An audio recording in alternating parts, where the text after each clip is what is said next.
Morning, everybody. Can you hear me okay? Yeah. Yes. Morning. Okay, cool. Yeah. All right. So my name is Georgi Gilvanovsky, and I have to give you those 4 English classes before you will actually take your English exam as PhD students. So as far as I remember, you're going to have your exam in autumn, and this is like the preliminary instruction thing. So we're going to have 4 classes, and the first 2 classes are going to be on writing, and the second 2 classes are going to be devoted generally to speaking. I'm going to start today with talking about what you will have to do at your exam, and then we'll continue talking about principles of effective text writing. So that is the plan for today. This Thursday, we're going to have another class, and we'll talk about IEEE, just in case if you're not familiar with that. And the last 2 classes are going to be about presentations and about speaking. That's the plan. Right. Yeah, another thing. I will have to give you grades for those 4 classes, and I understand I'm going to grade you by attendance. So if you attend all the 4 classes, you're getting an A, okay? And if you miss one class, you're getting a B. If you miss another one, you're getting a C, and so on. So that's the plan. Any questions so far? No. Okay, cool. Let me start with the exam. Let me tell you what you're going to do during the exam. Okay? So during your candidate exam, not during actually, your candidate exam will include 2 parts. The written parts and the oral part, the presentation part. Your written part is going to be writing and submitting a research proposal. So your research proposal is going to obviously be about your research, and there are certain requirements for the research proposal. It should be 2 to 3 pages, and it should follow the established pattern. Okay, let me show you my screen to be more specific. Can you guys see my screen? Yeah. Yes. Yeah. Okay, cool. So this is the template for the research proposal. As you can see, there are 5 elements to the research proposal, and you have to follow these. So you have to start with the research project motivation and applicability of the research project results. Okay. Then the second one is research project objective. The next one is research implementation plan. Then you have to continue with expected research project results. And finally, you will have to do risks, limitations, and ethical considerations. I would like to draw your attention to the fact that your reference list should be as per IEEE. Are you guys familiar with IEEE? Yeah. Okay. Let me ask you this. Do you need me to do any explanations on IEEE? Like you're asking how to put reference according to IEEE format? Yeah. I think I don't need. Right, okay. Sergey, how about you? I'm not sure about it actually. You're not sure? I do not recall. Yeah, Okay, I'm not okay. sure. Okay, it's cool. Artur? I'm not sure. I'm Okay. recalled. Okay, cool. Alexei? I don't need either. You don't need that. I don't need it. Okay, I see. I don't. Anyway, we'll have brief discussion of IEEE this Thursday. Right. So this is the structure of the research proposal. Right. Well, you'll have to write your text, and you will have to submit it 2 weeks before your actual examination date. And I understand it is going to be somewhere in the fall this year, if nothing changes. And you will have to it's not you, it's us. So once you submit your research proposal, we'll have to run it through Turnitin. Now, Turnitin is the anti-plagiarism tool. We're going to do that to ensure that your paper is original. The Turnitin is going to generate the similarity report. Now, the similarity report should be no more than 17%. If it's over 17%, we will consider your paper to be not original. And also, you will have to watch for plagiarism. With the English division, plagiarism is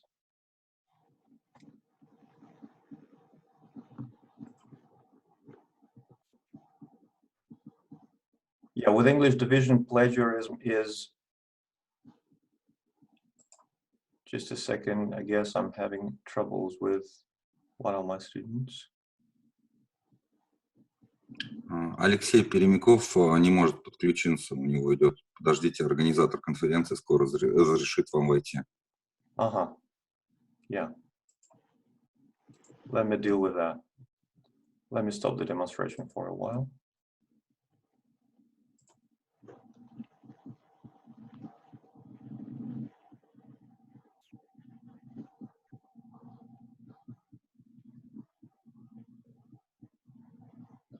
Okay, Alexei is connecting now.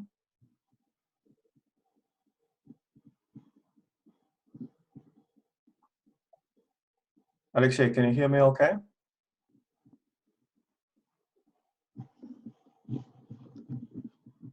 Mr. Permякov, can you hear me?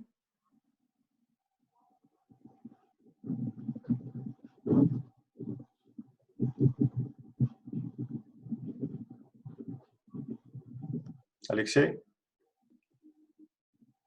Да, я здесь. Okay, cool. So let's continue, shall we? Right, anyway, research proposal and Turnitin. As I said, your similarity report should be 17%, and the plagiarism with English division is this. We will consider a part of the text to be plagiarized if you borrow more than 3 words from a phrase in a row. That is supposed to be considered plagiarism. Okay, and if your similarity is over 17%, and if you've got plagiarized parts, your paper will not be graded, and you will automatically fail the written parts of the examination. Please ask me questions about plagiarism or about the research proposal structure. What if Turnitin shows plagiarism and it is coming from my own already published papers? Yeah, it will be considered as self-plagiarism, unfortunately. So you might want to rephrase, or you might want to refer to your own paper. Once again, you might want. It's not once again. You may also use quotations, but I would discourage you from overusing quotations, because using too many quotations will increase your similarity. So you might want to do paraphrasing. Yeah, I understood. So this research proposal assumes that no work has been done on the research so far. Am I right? Yeah, basically, this is the research proposal for the research that you're going to do for your PhD. Because I already did some work, so that's why I was asking. I understand this should be all right if you do proper in-text citation and if you do proper referencing. Sure. Just keep it in mind. Yeah, sure. Thank you. Right. What other questions do you have about the research proposal part or about the plagiarism or similarity? Can we submit you this before like fall if it is ready? Yeah, this will be arranged. You have to understand that it's 2 weeks before the exam. You're not going to have the exam this spring or this summer. You're having your exam somewhere in the fall, okay? And I believe that this could be arranged. Sure. Thank you. What other questions have you got on the research proposal structure or plagiarism or similarity? You've mentioned about 3 words in a row, right? Yeah. And what if it's a well-established phrase, some, I don't know, some scientific terminology? Yeah, right. Because, I mean, those might be really, sorry.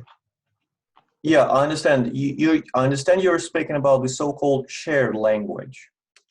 So if those three words are a term, okay, or if those 3 words are a set phrase like a transition, for example, now these will not be considered to be plagiarized.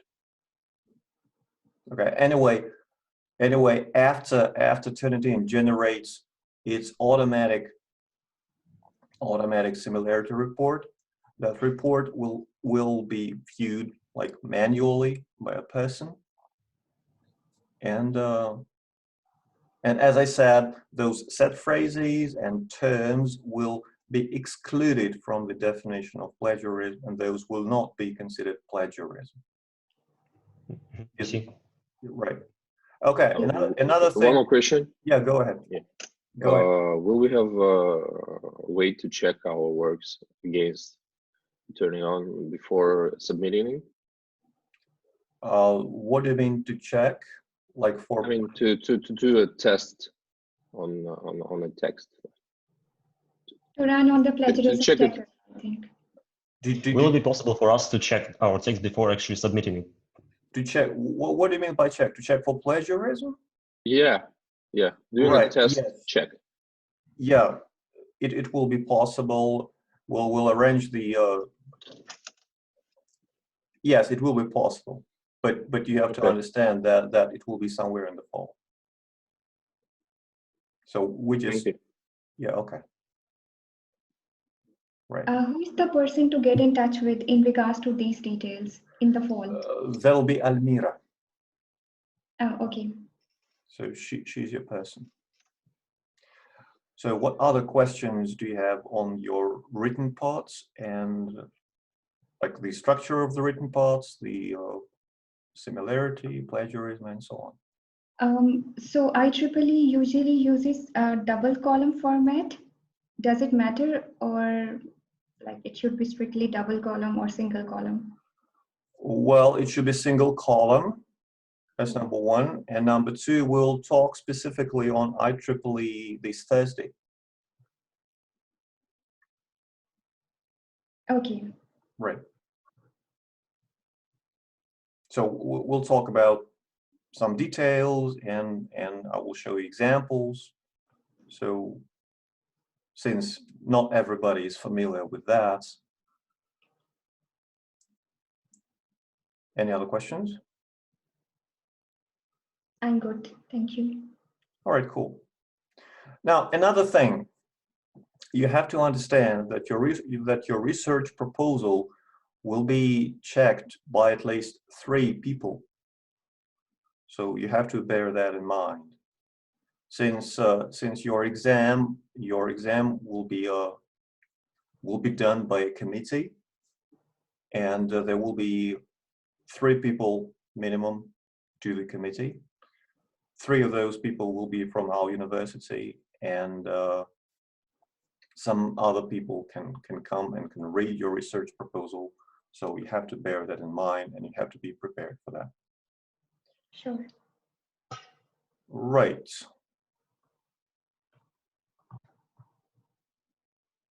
Right. I understand. We are pretty much done about the written parts of your exam.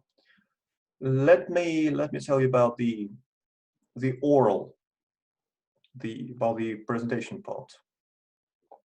So your second and your last part to your exam is going to be a presentation.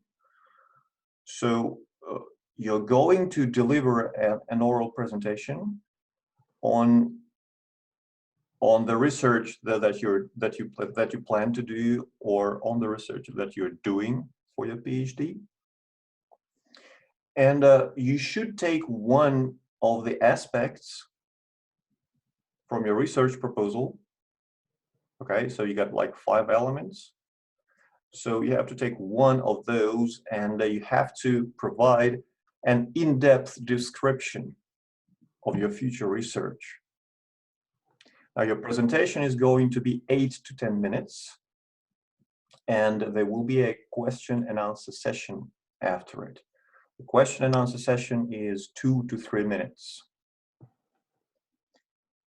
So during the presentation, you should demonstrate the ability to explain your research results or objectives in understandable academic English.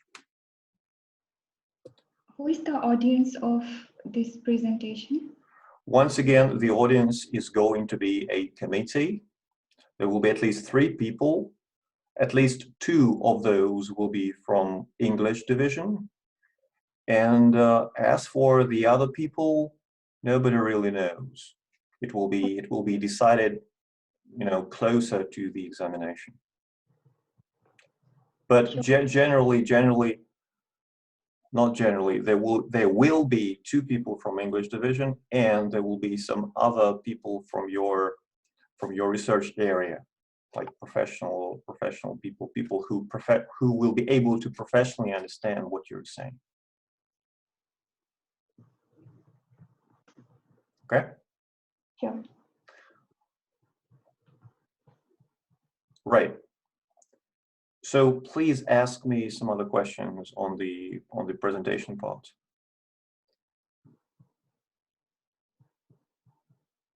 If any. I think we can proceed. Mm-hmm.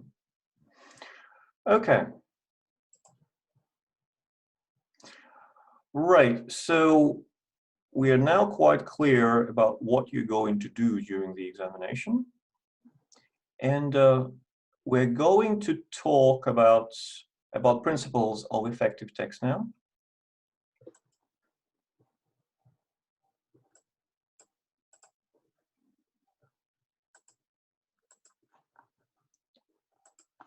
Let me show you my screen again. Can you guys see my screen? Yeah. Yes. All right, cool. Yep. So, as I said, we're going to start talking about principles of effective academic writing. So, like, there are several principles to the academic writing, and we'll start talking about being formal, being concise, being precise, being cautious, being clear. We'll talk about how to use I, we, and you, and this will be basically all. So, first of all, we're going to start with being formal. Since this is the academic writing, you will have to avoid contracted forms, spoken language, and punctuations that show your attitude. Now, what I mean by saying contracted forms, so in your writing, in your academic writing, you should write complete forms for your verbs, okay? Please reserve your contracted forms for your oral presentation. Like, for example, you say mustn't, but you write must not. You say isn't, but you write is not. Okay? Yes. Okay, cool. Next, spoken words. Once again, your writing should be formal. So you have to avoid the so-called colloquial words or spoken words. Okay? If you're not sure about some word, be sure to use the dictionary to find out if the word is spoken or not. Please try not to use spoken words in your research proposal. Another thing, you might want to, well, it's not you might want to, it's you have to avoid punctuation marks like exclamations, since your academic writing is going to be objective. It means that you should avoid emotions. So you cannot use punctuations such as exclamation point. Also, you might want to avoid question marks, because question marks, they also may be used to show your attitude. So with question marks, you might want to be careful, but 100% is 100. You should 100% avoid using exclamation marks.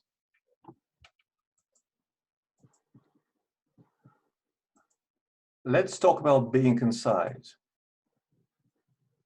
So you want your reading, you want your text to be short and easy to understand, easily understood. So you have to avoid phrasal verbs, negatives, and redundant pairs. You also have to avoid the so-called redundant modifiers.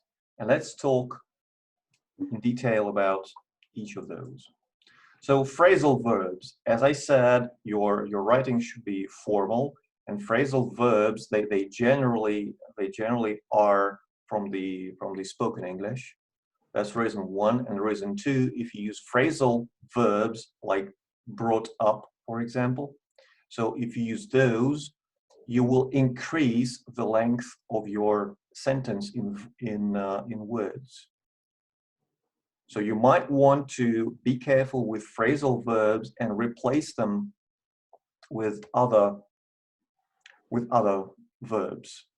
Like in this example, the committee brought up this issue during the meeting, and we replaced brought up with raised. Now, do I have to explain what is a phrasal verb? It will be good. Okay, so I'm explaining the phrasal verb, right? All right, a phrasal verb is a verb. It's a phrase which consists of a verb, okay, and a preposition. And a verb and a preposition, they work together to make a new meaning.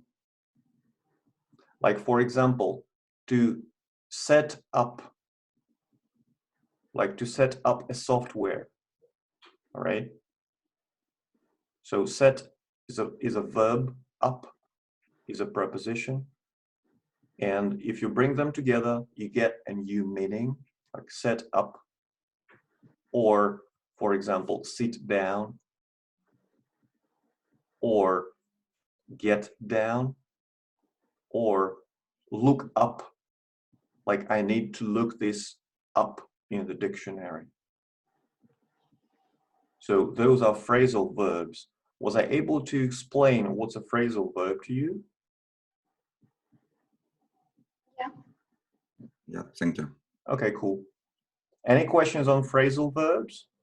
Yeah, is there a reason why we shouldn't use them? Because they may be interpreted in some incorrect way, or why? Or Yeah. is it just a rule? There are two reasons. Reason number one, generally you use phrasal verbs in your oral speech, in your spoken English. And this is going to be your writing. And your writing should be formal. So when you use phrasal verbs, if you use phrasal verbs, it will make your writing less formal. That's reason one. And reason two, you want your writing to be as short as possible, okay? And if you use phrasal verbs, it's 2 words instead of 1. Like if you take a look at the example, if you count the number of words in red, and if you count the number of words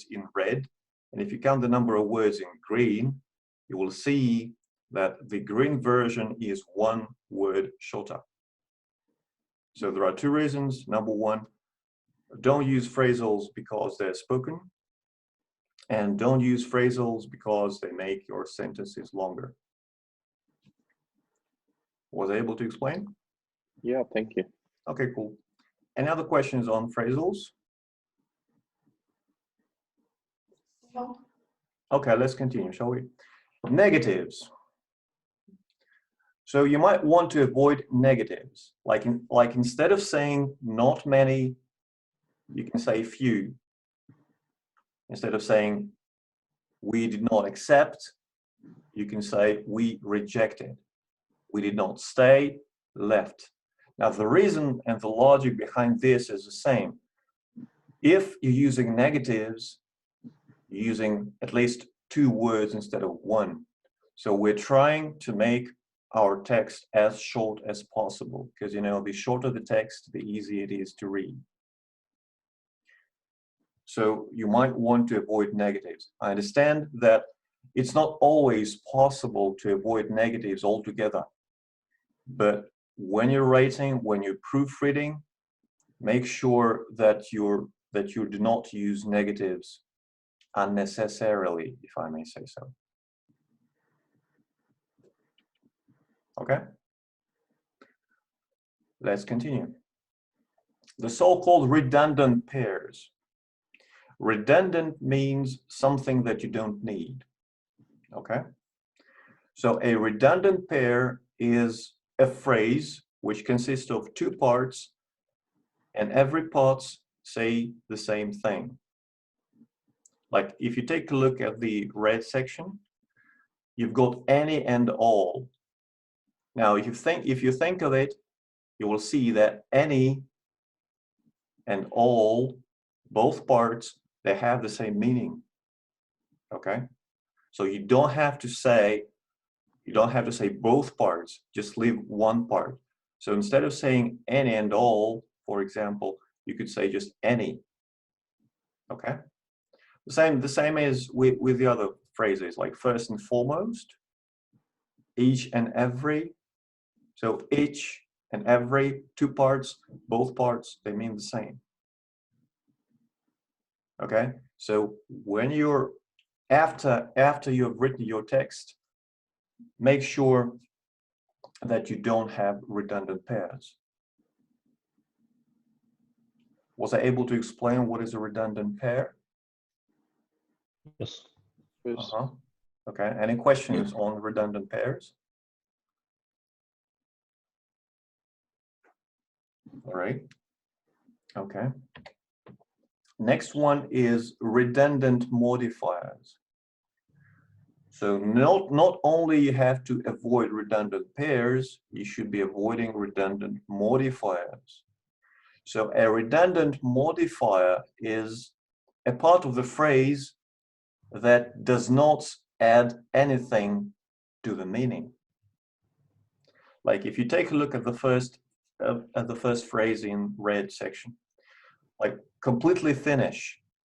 If you think of it, finish already implies that you have done something completely. All right.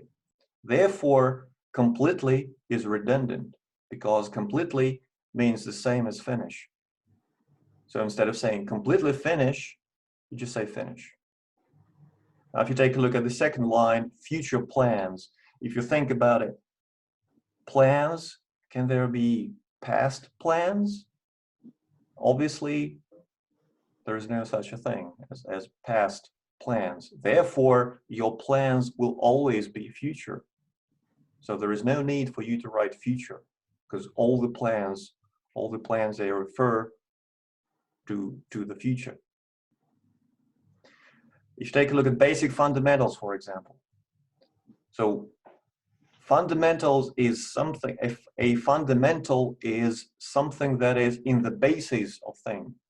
Therefore, every fundamental is basic. So there is no need to write basic fundamentals. And my favorite, in order to, that in order part, it basically does not say anything. But for some reason, people really like to use it. Okay, the reason for that, the reason why the English language has that phrase in order to is that this phrase comes from French. This is the word for word translation of a French phrase. Okay, and that is why in English it is redundant. So please never use in order to, use just to. Was I able to explain redundant modifiers? Yes. Okay, Yes. all right, let's continue. May I ask a question about the previous slide? Yeah, go ahead. There is a difference between the current plan, for example, and future plans that you are going to come up in the future. So it's sometimes it's not possible to determine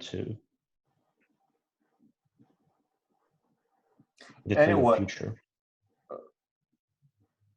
You mean current plans and future plans? Yeah, for example, Could if I you- want to share my current plans that I'm planning to go right now, I'm planning to go to the, I don't know, to the restaurant. But and another thing is that I'm going to come up with some future plans to tomorrow or in a month, something like that. So you're implying that future plans is future plan. A future plan is something that you have I will not come up with. planned yet. So it's like you don't have the plan yet. You'll only have it. Yes, yes. No, I mean I have a yeah.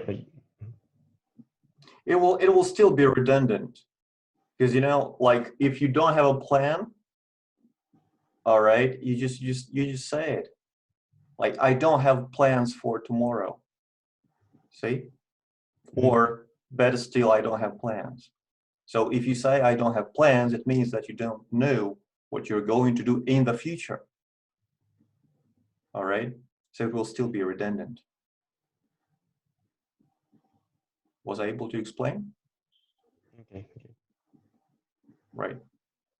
Any other questions on redundancy? Basically, guys, redundancy is anything that you could lose from your text without losing the meaning. Now, if the word or a phrase or a sentence does not do anything specific in your text, lose it. Okay? Right. Now, being precise. Oops, I'm sorry. So, since it's academic writing, you want to be precise, you have to avoid vague words, and you have to use complete lists. Now, what do I mean by vague words?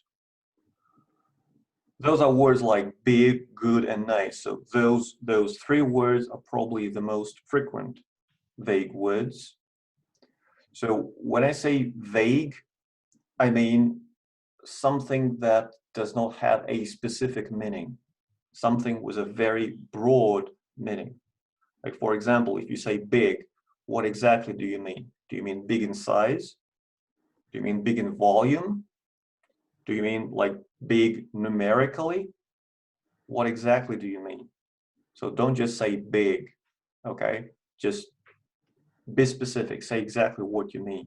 Like heavy or bulky or just specify dimensions, okay? Another thing is good, all right? Good is the vaguest word possible. So basically when you say good, you're not saying anything, you're just saying that you like something. So what do you mean by good? How is it good? Is it convenient? Is it easy to use? Is it, I don't know, pleasant to the eye? So you might want to avoid words like that. And the same thing with nice. Any questions on vague words?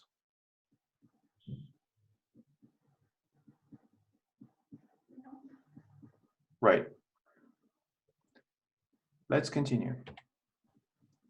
Incomplete lists. There is a frequent mistake when people use etc. when they have not completed the list. Okay, like take a look at the example. The periodic table divides elements into metals, non-metals, etc. Actually, this is not a complete classification.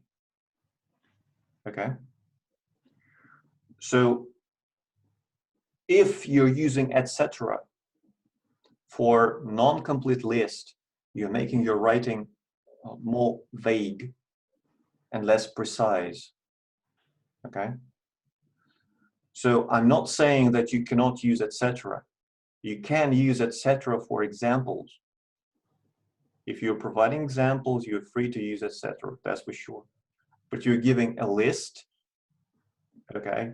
Please don't use etc. Was I able to explain? Yes. Okay, Yes. cool. Okay, let's move on. The next one is about being cautious. So, cautious means careful. When you're cautious, you have to avoid overgeneralizations. You have to avoid emotions, since this is your academic text, and you will have to use hedging. Let's discuss those.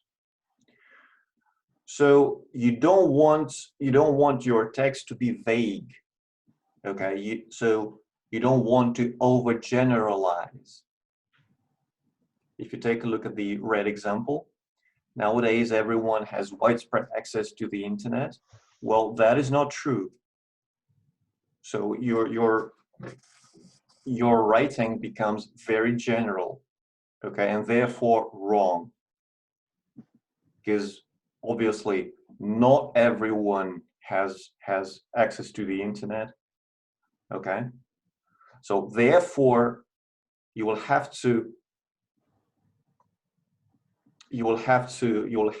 might want to lose that everyone part,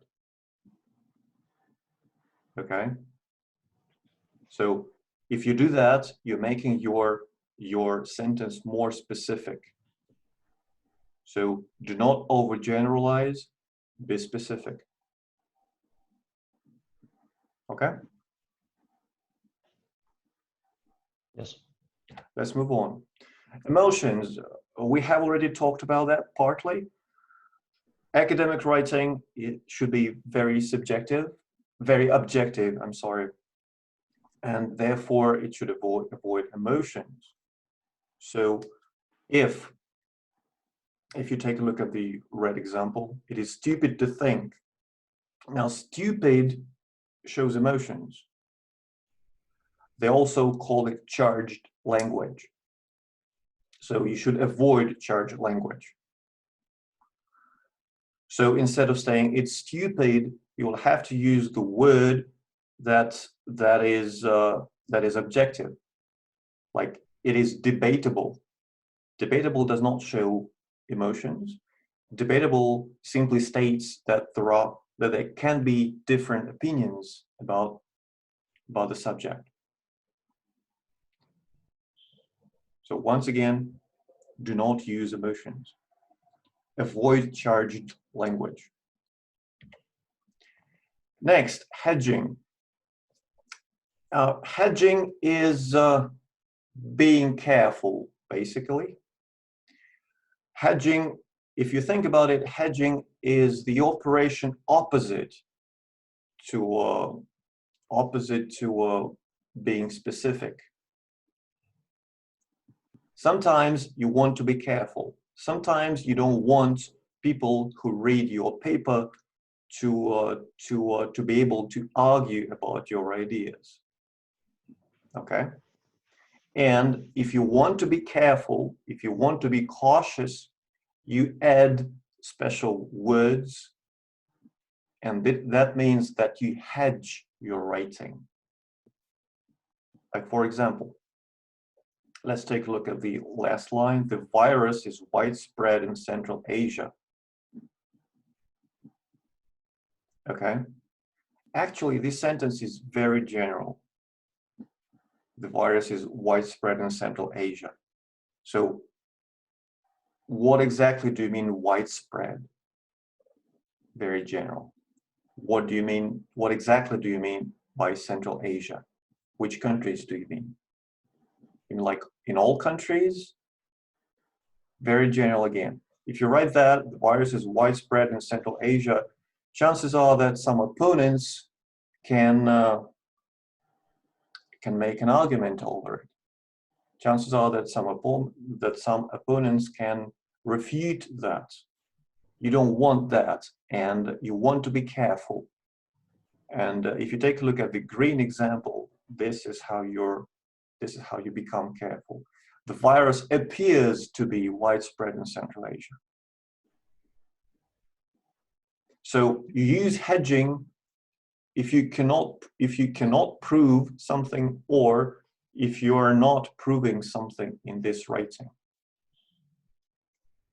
But the good way, the good sentence is still very general, right? I mean, it's still not good in terms of the rule of avoid generalization. Yeah, that's why I said that it's kind of contradicts the avoid overgeneralizations rule. In both cases, in green Yeah. case as well. Yeah, the green case, the virus appears to be widespread in Central Asia. It has got the word appears, which makes the sentence less direct. And if you add appears, it will make your sentence a personal statement. So if you say the virus appears to be widespread in Central Asia, this is the same as saying, I think that the virus is widespread in Central Asia. So it's some kind of an assumption. Yeah, kind of. But you have to understand that you have to use hedging carefully. Because, if you use hedging too much or too often, your text will be too general.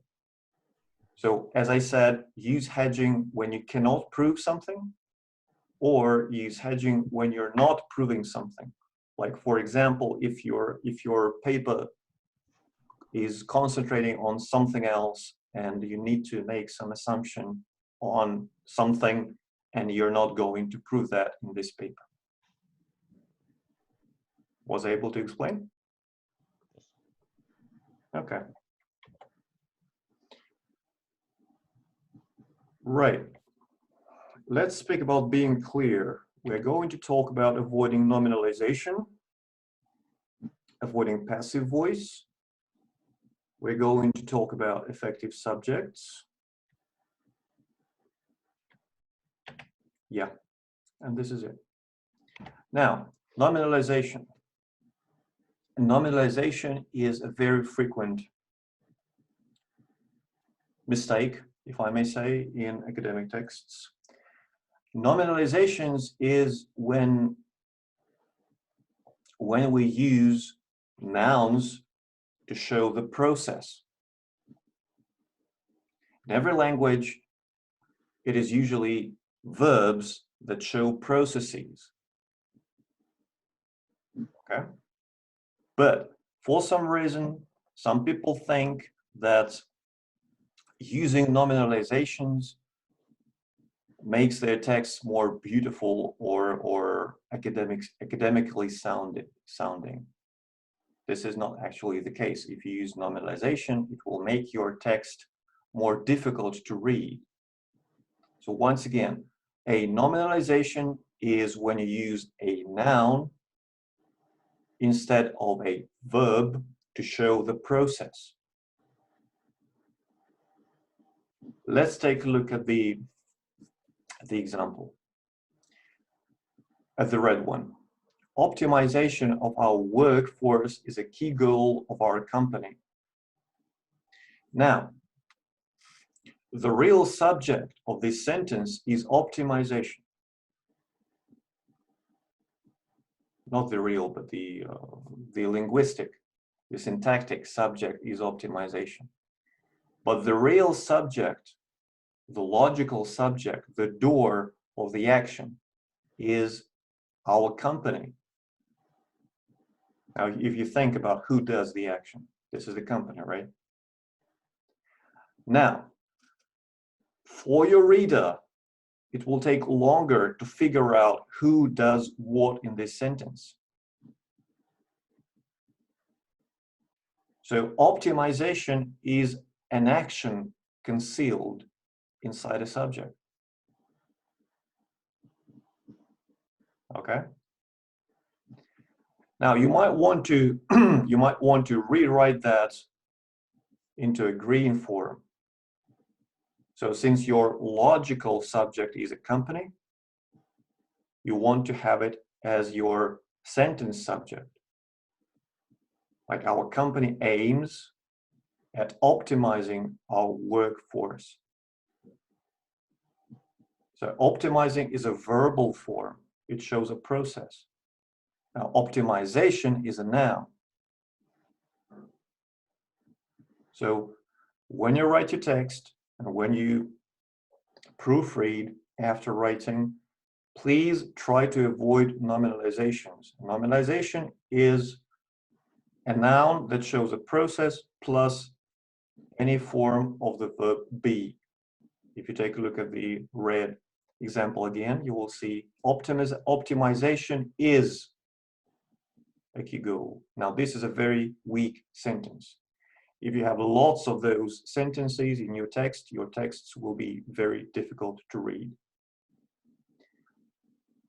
Guys, was I able to explain what is nominalization?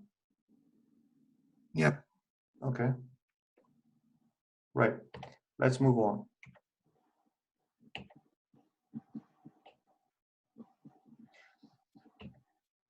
Yeah, basically some guide for finding a nominalization. Like for example, utilization, use. Development, develop. In Russian, such thing is called bureaucratism. So you don't want to have that in your text. So once again, do not use nouns for processes.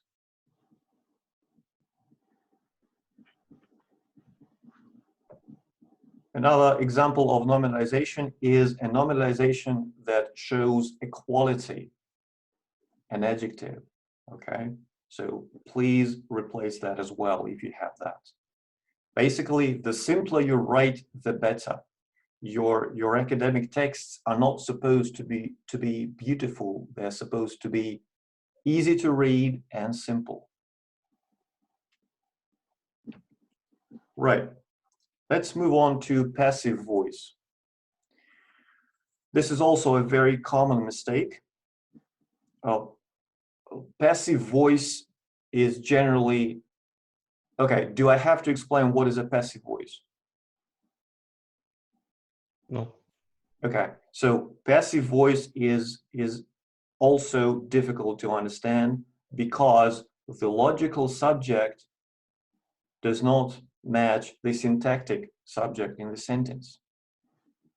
So if you have those, you have by preposition and a passive voice, always change such a sentence into an active voice. Let's take a look at examples. The papers were graded by the teacher. So as you can see, the general structure of the sentence is reversed. Okay, the logical subject is in the end, and the sentence subject is actually an object. So this sentence is difficult to understand. That's number one. And number two, this sentence is longer as compared to active voice sentence. Take a look at the green example. The teacher graded the papers. So as you can see, it's very easy to see who does what. Now there are three cases when you can use passives.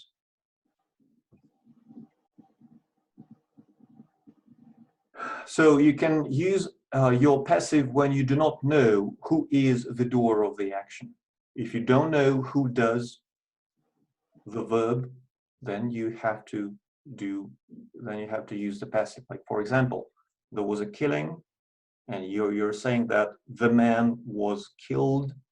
There is no other way for you to say it because you don't know who did the action. But actually there is a possibility to turn the sentence into an active one. So instead of saying this man was killed, you could say somebody killed this man.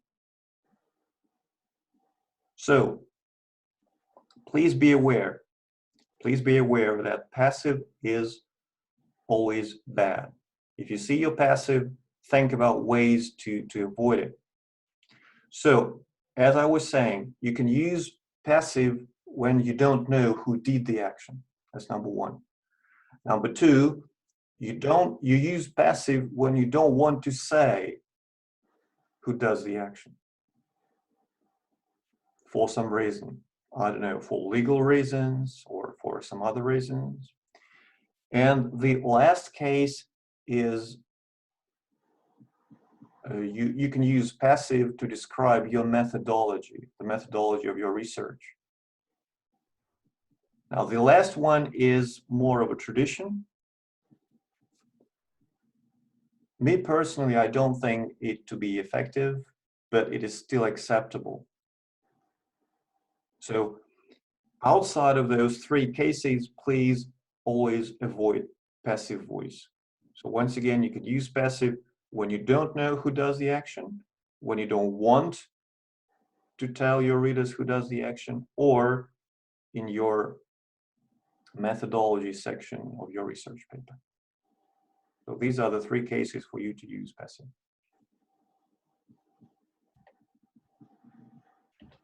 Yeah, we talked about that.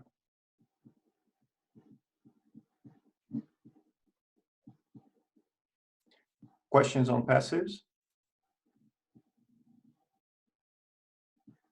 No. Okay, let's continue.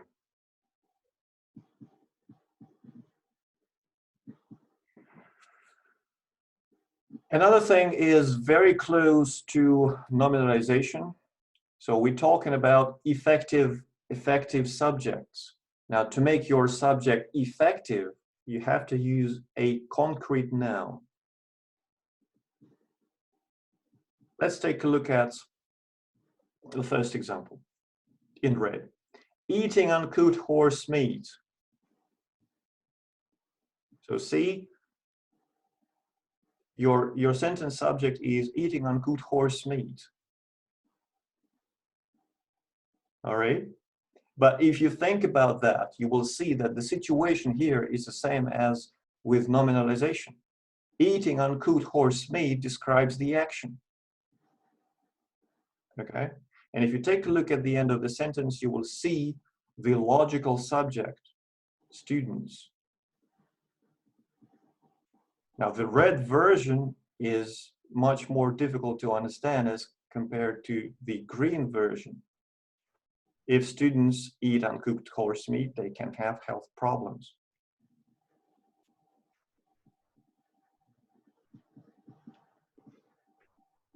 Let's take a look at the second example in red. There are three ways to solve this problem. Try to avoid there is, there are, because there is, there are is generally a parameter of the spoken English. People use it in writing quite often, but this is not an effective way to deal with it.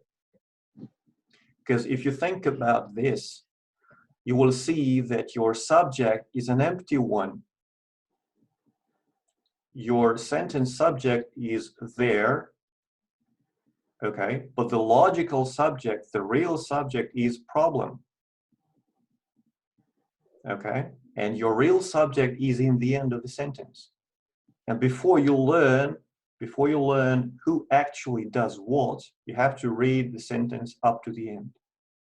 Now, please compare this to the green example. This problem has 3 solutions. Now, you get your subject, your logical subject straight away, very quickly. So please try to avoid the is thereof for the same reason. Your subject is not a concrete noun. And the last one, this seems to be a mistake. Now, as you can see, the sentence subject here is a pronoun. If you use the pronoun, it makes your sentence less effective because your reader will have to think about what is what this pronoun refers to. What is the referent of this pronoun? Now, to deal with this mistake, you just add a noun instead of a pronoun. Take a look at the green version. These tactics seems to be a mistake. Please ask me questions on using concrete nouns for subjects.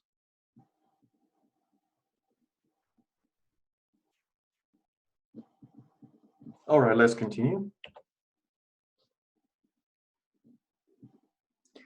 Now, I want you to read the red example.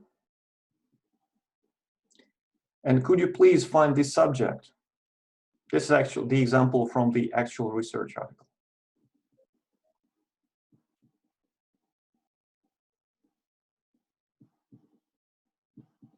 Could you find the subject for me?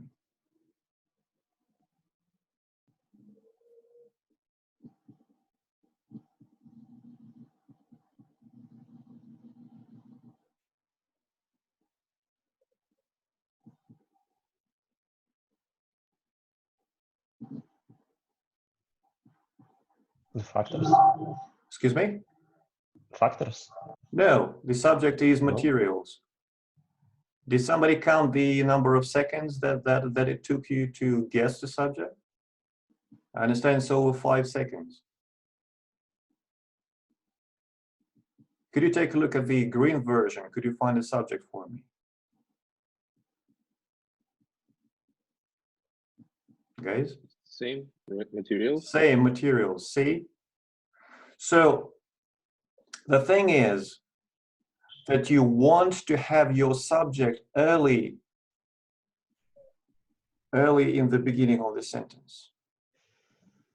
Okay? Usually your subject should not be more than 5 words away from the beginning of your sentence.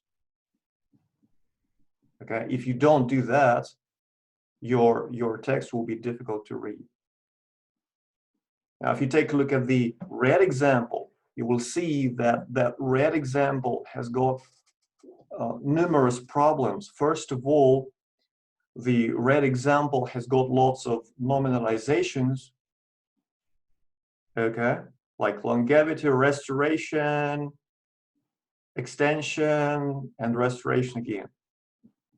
Okay, so lots of nominalizations, and the subject is very far away from the beginning of the sentence.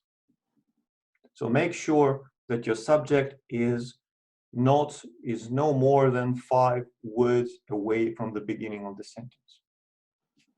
Okay?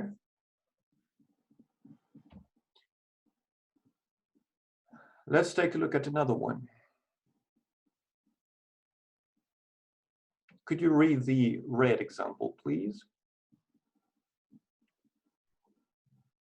Could you tell me who does what in this sentence?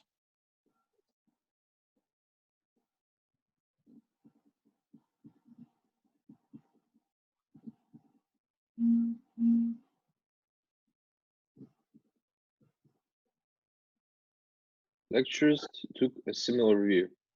See, lecturers took a similar view. Now, if you take a look at the green example, you will see that green example is actually longer. But if you read the green example, you will see that the green example is easier to read. because and there are several reasons for that. Reason number one is that your subject and your verb is really too far away. Okay, your subject is very long. So if you take a look at the subject in the red example, you will see that the subject is lecturers in the electronics department of the university where interviews took place. It's a very long subject, okay? It's a very long subject. When your subject is very long, your subject is too far away from your verb, and your readers will have troubles understanding your sentence. Okay, if this is the case, if you have a really long subject, you will have to split your sentence into two sentences. Take a look once again at the green example. Yes, it is longer, but the sentences are simpler, and those sentences are much easier to understand. So another rule is be sure that your subject is no longer than 3 words. Because, you know, researchers and people in research, they really like long subjects, which make their reading impossible to read. Questions?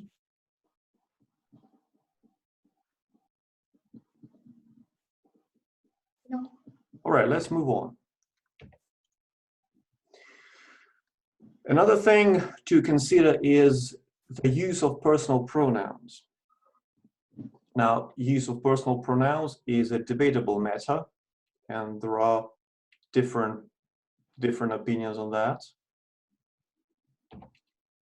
But let's just talk about each and every pronoun, how to use that and how not to use that. So let's start with I. So you can use I to show what you did in your paper, like what you did during your research, or what you're doing or what you're going to do in this text, like what you're going to write about. Now, these two cases are okay. Now, you can use I in these two cases. If you take a look at the red example, the results were compiled after they were collected. So it is okay to say I collected and compiled the results. Now, this sentence would be much more effective as compared to the red version, because the red version contains passive. That's number one. And number two, you can use I because you're describing your research steps.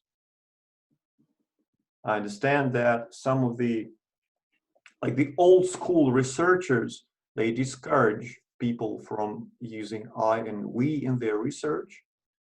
But in the modern world, it's okay to use I, but only for showing what you did or what you're going to do. So you can use I to show what you did during the research, or you can use I what you're going to write or what you're writing. Sure. Again, yeah, question? Yeah, if the work is signed by several authors, this is not appropriate. I guess that it will be stating I, right? Okay, if you got if you only the one author, it's okay. But yeah, in case right. there are several authors. Well, in your case, when you're writing your research proposal for your PhD exam, you will be one and only author, I understand. So you will have to use I. But if you've got numerous researchers, numerous authors of the paper, naturally you will not be able to use I since you're working as a team, and you'll have to use we. What I'm saying is, do not use we if you're the only author, if you're the only writer. This is old school. Sure. Right. let's move on and to take a look at the cases when you cannot use I. Basically, you cannot use I when you state opinions. So when you prove something, you cannot use I. When you state opinion, you cannot use I as well. So please do not write I think, I believe, and so on. So use I to show what you do. Don't use I to show what you think. Okay?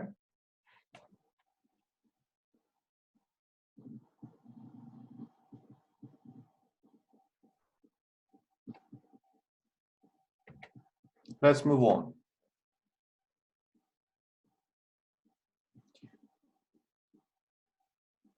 Well, as I said, you have to use we when there is more than one author to your paper to describe your co-authors.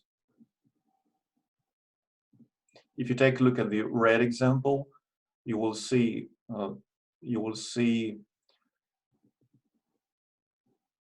well, first of all, you will see that the green example is shorter. And second of all, the authors are more difficult to understand as compared to we. So use we when there is more than one person writing the paper. But you cannot use we to group yourself with your readers. Like, take a look at the red one. We can stop obesity in our society by changing our lifestyles. Now, this is expressing the opinion, that's number one. And number two, if you say we, you like join yourself to your readers, but your readers might not agree with what you're saying. Your readers might not agree with your opinion. Therefore, you cannot group yourself with your readers using we. So only use we if there is more than one writer to your paper. Okay? Asking questions?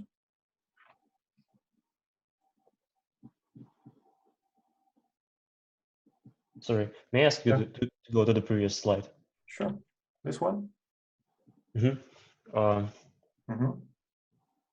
So the green sentence, as behaviorists we, is it appropriate to use this form because that implies that it's not only their opinion, but it's opinion of the whole community? Yeah. It's very general. It's very, I don't know. Basically, this sentence says that this sentence says we are behaviorists. Behaviorists think this. We think this too because we are behaviorists. Okay. Any other questions on we? All right. Now, you is simple, you just don't use it. You just can't. And if there is a need, if you need to use you just replace it with a concrete noun. Like instead of you can see the results in table 3, just write table 3 shows the results. Please, I discourage you from using passive in this context. So please do not write something like the results are seen in table 3. Use active and use concrete nouns. Yeah, go ahead. Can we use the reader can find something, blah, blah, blah, blah, blah? You can't, because if you say the reader can find something, well, that part, the reader can find, is basically redundant. So, like, for example, the reader can find the results in table 3. Okay, that the reader can find is redundant because you you can just write that table 3 has the results. And it is just implied that your reader will be able to find the result in table 3 once your reader is reading your paper. So you might want to, you have to fight that redundancy.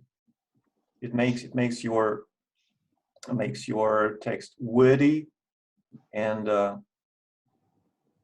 more difficult to read.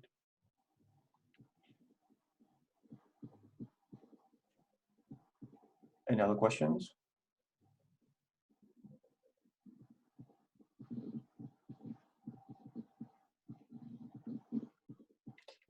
Yeah, this is all for effective text. Please ask me questions. Can you share the slides?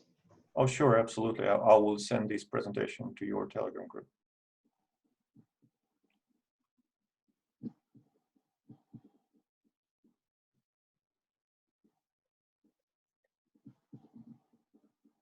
Any other questions? So the exact date of the So the exact date of the exam is not known right now, right? No, not yet. Is there anything on 26th of May? Excuse me? Like our classes are till 25th, and then there is something written in the schedule that there will be exam on 26th. But if there is no exam, so it means that 26th is like free for us. Yeah, kind of. You will just get your grades. Okay, thank you. Because this is a requirement that I give you grades, but I don't believe that it's fair to give you grades after just 4 classes. So I'm going to base my grades on attendance. Sure. Any other questions? Will we use the same Zoom link during in the future? Yes, we will. But anyway, I will be resending the link every time right before the class. I will be sharing this link through the Telegram group. Okay, if you don't have questions, I want you to do some exercises. Let me send you the file.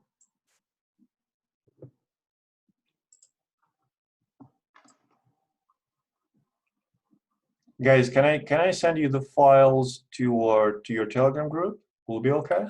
Yep, it will be great. Excuse me? Yep, you can. Okay, cool. Right. Let's try this one. I'm sending the exercise.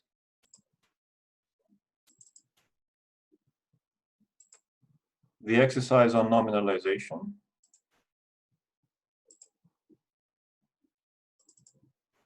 This one. You've got 20 sentences. Okay. And those sentences, they contain troubles. I'm going to give you 10 minutes. Please try to correct as many sentences as possible. Oh, I think I need to send you the presentation, right? Let me send you the presentation to the Telegram group as well. So this is I've sent the presentation that you've just watched into your Telegram group. Please get this presentation and get this file. I'm giving you 10 minutes. Please work individually and transform the original sentences into more effective ones. Do you understand what you have to do? Yeah, but where we have to do this, like on our own paper? Yeah, you can do it on your own, or you can do it, you can write it right into the PDF file I sent you. If that's a trouble, I could send you a Word file. I think I'm good with my paper. If you just Sure, need yeah, you can do it in your paper, yeah, if that's comfortable with you, sure. Because you're not going. And I would prefer to have the Word file to Okay, the Write it. Word file. in. Yeah, let me find the Word file for you. I will send it to the Telegram group right away. Any other questions on the exercise? Are we going to discuss after 10 minutes? Yeah, we're going to discuss it after 10 minutes. Sure. Any other questions? No. All right, please start working and I will take a look. I will try to find the Word file.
The word exercise is in the Telegram group now.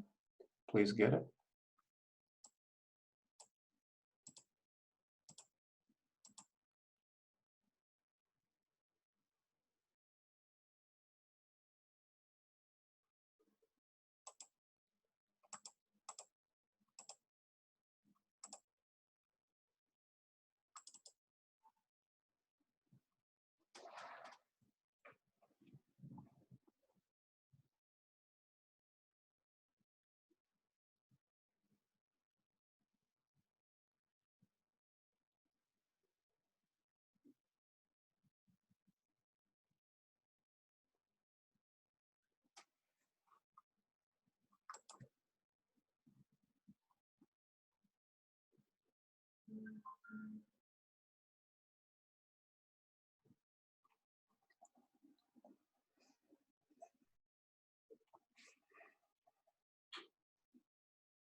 Guys, you got 1 minute left. 1 minute is left.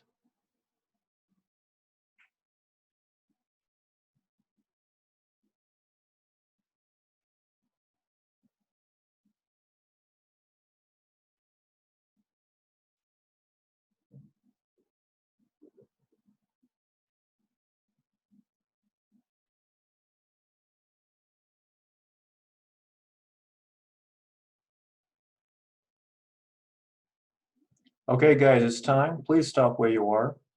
Let's discuss what you were able to do. So, number one,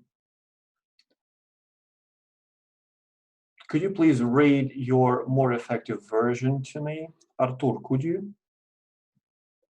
Yep, but it's only one ask of all your questions. That's okay, no problem. I think it's the question, we not buy the house without agreement. I guess more effective sentence would be, we agreed not to buy the house. See, agreement is a noun, okay? And agree is a verb. So you want to use a verb instead of a noun. So we agreed not to buy the house. Okay? Okay. Right, thank you. Thank you. Number two, Sergey. Could you do number two, please? Yes. We will begin the review of the test results tomorrow. We will begin the review of the test results tomorrow. Yeah, I would say we will review the test results tomorrow. Well, actually, we'll review the test results. No, I guess there is a stress about beginning this tomorrow. You're right. It's You're about right. beginning. Yeah, we're not saying that we're going to finish tomorrow, so we have to keep beginning. Thank you. We'll review the test. We'll begin reviewing the test results tomorrow. Thanks. Number three, Alexey Grigoriev, could you? Yes, sure. The committee had given the approval of the plan yesterday. Yeah, the committee has given the, excuse me? Yeah, the committee has given the approval of the plan yesterday. Say, give the approval is 2 words. Instead of that, you want to use approve. So the committee approved the plan yesterday. Yeah, approved the plan yesterday is simpler. Yeah, thank you. And number 4, Hamna. I think the Frankfurt Observatory should come in the beginning. So the sentence is, the Frankfurt Observatory excited the scientific community with the discovery of a new planet. Come again, could you read this again, please? The Frankfurt Observatory excited the scientific community with the discovery of a new planet. Okay, I would go with the Frankfurt Observatory discovered a new planet which excited the scientific community. I would go with this one. Can we say exciting scientific community? Like exciting. Could you read yours? Observatory discovered a new planet, exciting scientific community. Exciting the scientific community. Yeah. See, it might be dubious, because you know that exciting could refer to the planets, because you know planet is placed very close to exciting. Therefore, I would prefer which. I would go with the Frankfurt Observatory discovered a new planet, comma, which excited the scientific community. Therefore, that exciting part will only refer to the complete sentence. Okay. Right. I think we'll stop here. And for your home task, please finish the exercise. There are 20 sentences. Please transform them all, and we're going to check those during the next class. Our next class is this Thursday, 9 a.m. and we're going to check this, and we're going to concentrate on IEEE. That'll be all for our class today. What questions have you got?